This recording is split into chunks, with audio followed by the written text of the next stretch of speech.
Hey everybody, welcome to Hat Hole Home Video. I wanted to talk today. Well, first of all, hit that subscribe button before you discover that you don't like me or my opinions or what I talk about. It's just let's just get that. Let's just take care of that before you're soured.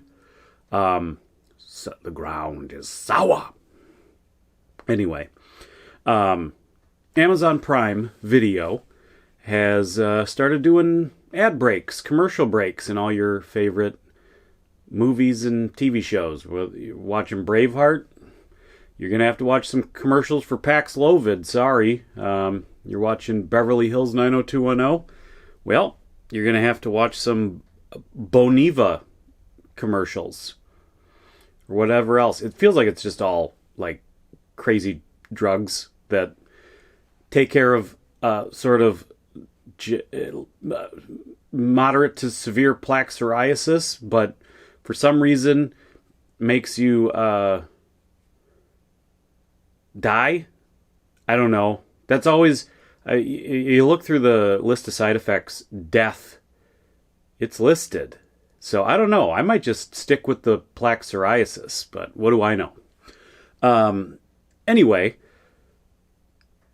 I feel like we're hitting this point. I mean, obviously I talk a lot about physical media on this channel, and I think the yin to the yang, the Romulus to the Remus of physical media is the current state of streaming services. And I've obviously been preaching from the mountaintop that, I think for all the gains that streaming services have made on the battlefield, how far they've pushed that front line into enemy territory, have taken so much ground away from physical media. I think cracks are starting to show. I think the army, metaphorical army on the streaming side, is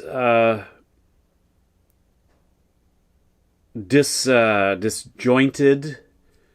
I think they're disorganized. I think their battle plans are falling apart. I think their soldier morale is plummeting. And I think we're starting to see that line crumble a little bit, or weaknesses starting to open up. I think there could be a physical media blitzkrieg could push through that line at some point here in the future. And I don't think that battlefield will ever be won by one side or the other, but I think at some point that line will push back somewhere into the middle, and there'll be some sort of coexistence between streaming and physical media. But I guess today we're just talking about another L, another loss, another bit of ground conceded by the streaming services, because as Prime Video starts putting all these ads into things, it just starts really raising the question, I think, for everybody, is why is streaming preferable to any other delivery method of media, movies and TV shows and sporting events and all these things? It's like they're starting to fall back, and again, not again, but I mean, I've said it before, not in this video, but streaming services are not profitable. And I know there's always those streaming service foamers down in the comments who laugh when I say that and are genuinely upset when I say that streaming services are not profitable. They don't understand that these things are just incredibly inefficient machines, and their fuel is money that they burn, and they don't scoop up as this machine rolling down in the tracks, that they are shoveling money into the engine. They don't understand that they're not scooping up nearly as much money as they're shoveling in to keep the thing going. It is not that it's not taking in a ton of money. It's that it is so much more money is being shoveled into it to keep it moving that it's unsustainable. All these businesses have other more profitable divisions that cover the losses of the streaming service. That's just the way it is. If you think streaming services are wildly popular, they're popular, but if you think they're wildly profitable, you're just wrong. Sorry. You can foam all you want in the comments. You're just wrong about that. But what we're seeing, because of this profitability problem kind of being kicked down the road, and I think we're starting to hit that point where it can't be a problem that just keeps getting kicked down the road. I think we're starting to sort of see these companies have to deal with these situations. I think we're seeing them mimic more the behaviors of cable. And they sold themselves as this alternative to cable. But as cable has learned a lot of less, and when I say cable, obviously I mean satellite TV. I mean all the other options.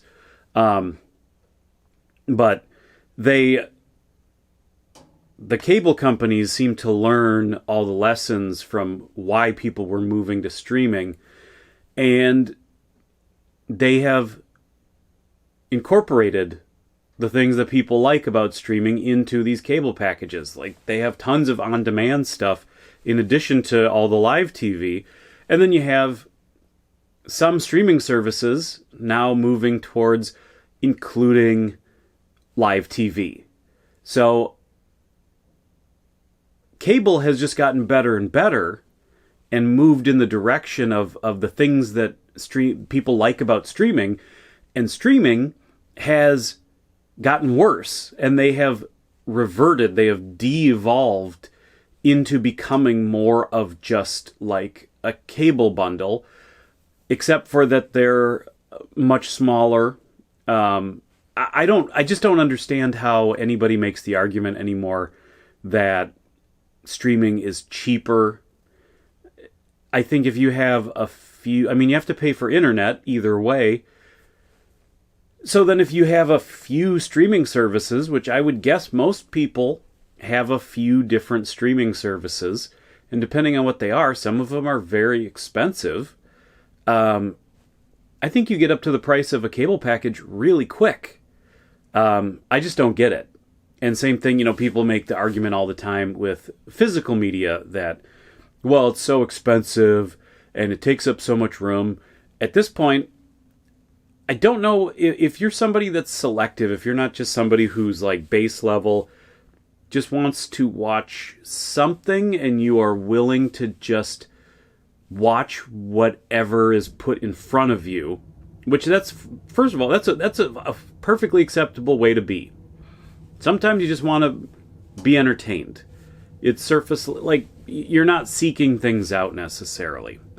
But for anybody who seeks things out, physical media, I think, is a very important, more targeted way of experiencing those things. And you own them forever. And I mean, this obviously is not even getting into the issue of ownership when it comes to streaming services or cable packages. But Amazon putting in all these ad breaks now, it just makes me feel like I just don't know how they keep making money until they literally just merge into the cable bundles and become a part of the thing that they were trying to destroy. I don't know how you do it. I also don't know how much. I'd be really interested to know how much ad revenue they're making from the ads, because you can pay $3 a month extra on top of your Amazon Prime membership to not see commercials. But thinking about that, they have to be getting more than $3 a month out of the people who don't pay that extra for. So what I'm saying is they must get more than $3 of ad revenue out of each viewer per month. You would think, right? So it makes me wonder what would happen if every Prime viewer decided to pay the extra $3 to not see ads. Would it be a losing venture? Because I would assume they would lose money on a deal like that. And obviously advertisers wouldn't be happy about it, because advertisers wouldn't be getting their ads in front of people's faces. They'd be paying for nothing. I don't know. I think it's an interesting, weird position to be in. Obviously that's not going to happen. It's going to be a very small percentage of Prime users are going to pay the extra $3. I don't know what it would be, but I gotta believe it's under 50%. I gotta believe it's under, I would say probably under 25% of people would pay the extra. I think most people are going to say, it's the cost of doing business is I gotta watch some ads. I almost wish you could, like it was on a per viewing or title specific. I wish you could, if you're going to watch a movie, if you're having friends over to watch a movie, it would almost be neat if you could just pay like $1 to not have commercials for that movie, for that, for 48 hours for that movie. Almost like you're renting the ability to watch it uninterrupted or something like that. That's a weird micromanagey way of doing it, but it kind of seems like giving people the option to have that sort of theater experience, that uninterrupted experience. I don't know. I don't know why I'm giving them good ideas, but I think it's already kind of slimy that you're punishing people. You're doing something that you know they don't like. You know they will perceive it as a punishment. But then you're also saying, well, just pay me more and I won't punish you. What's the problem? It's like a bully. It's like, well, give me your lunch money or I'll punch you in the nose. Or, just give me your lunch money. Just give me a little bit more. You know what? I tell you what. This is what it's like. So this is what it's like. It's a bully saying, like, I already take your lunch money. Just FYI, starting next month, I'm still taking your lunch money. But now, unless you give me an extra $1 on top of your lunch money, I'm going to punch you in the nose. So, either way, I get your lunch money. But that extra $1, I won't punch you in the nose. I hadn't been punching you in the nose before. This is just kind of an added, it's the cost of doing business, I guess. So yeah, I mean, just real cool on these companies' part, to punish us for not owning something. Is essentially, I mean, it's with all of it, it's basically just they have all of their users kind of by the balls, because again, you don't own anything. You're just renting access to these things. So they can change it whenever they want to change it. They can change the rules however they want. They can change what you have access to whenever, however they want. It's a system that's really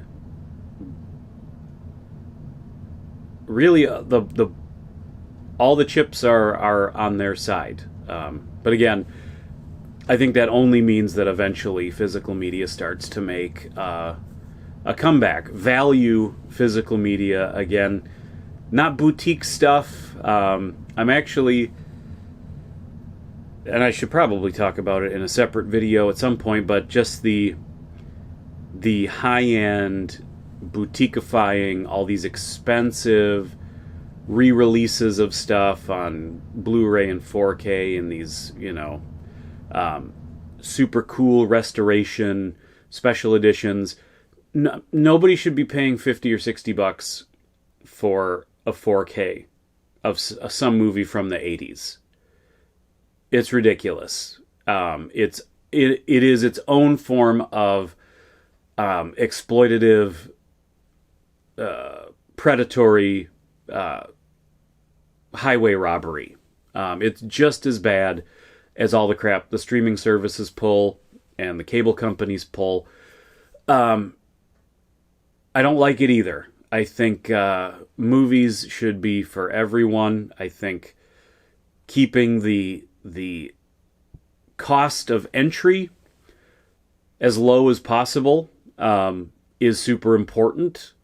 And that's one thing physical media has really lost sight of. And as soon as somebody pushes in with the idea of wide distribution of a wide number of titles and making it as cheap as is humanly possible, that is when you will really see the tide turn against the streaming services. But yeah, I guess, this video was about a lot of stuff because it's spaghetti, one topic. When you're talking about physical media and streaming services and sort of the day-to-day news of it, it's like spaghetti is like everything is touching everything. You know what I mean?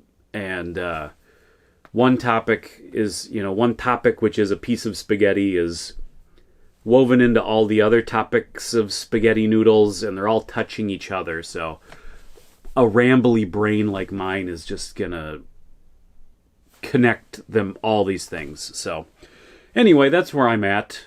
It'd be crazy if you were here at this point in this video and you hadn't hit subscribe. But if you haven't, please do. It means a lot to me, and I really appreciate it, and it really, genuinely, really helps the channel out. And it has been making some bigger moves recently, so that's exciting to see. Yeah, thank you for watching. I will see you all next time. Bye-bye. Son, you finally got it made. Old Hank made it here, so we're all sure that you will. But I'm not sure Hank done it this way.